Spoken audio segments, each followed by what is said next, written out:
I was just talking about that trigger there. I mean, if that tax trigger happens, what could it end up looking like? Well, there's a couple different options being discussed right now. One is basically a provision that would say, look, if we don't meet the growth, that corporate tax rate is going to come up 1 percentage point. So that would go from 20 to 21. Another option is that it would cut spending, though there is some concern that that would run afoul of the Senate rules, and they have very specific, very strict rules that they're working with. So it looks like a tax increase is probably a more likely scenario than a spending cut.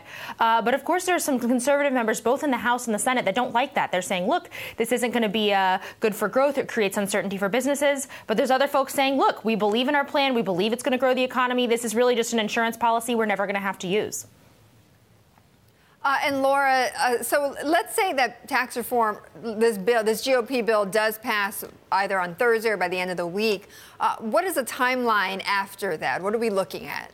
So they are moving at breakneck speed, and they want to get this done before the end of the year, and preferably even before whoever takes over the new Alabama senator seat is put in place. So they still have so basically what will happen is they'll pass this bill, and then they'll have to compromise with the House. And this could happen formally through a conference committee where they sit down with representatives from both sides, or it could be more of a under the table, kind of behind closed doors, unofficial compromise. And then both chambers have to go then and improve the bill again. So we're not totally done. There's still changes, and they still have to kind of make sure that they have 50 votes in the Senate and have enough Republican support in the House.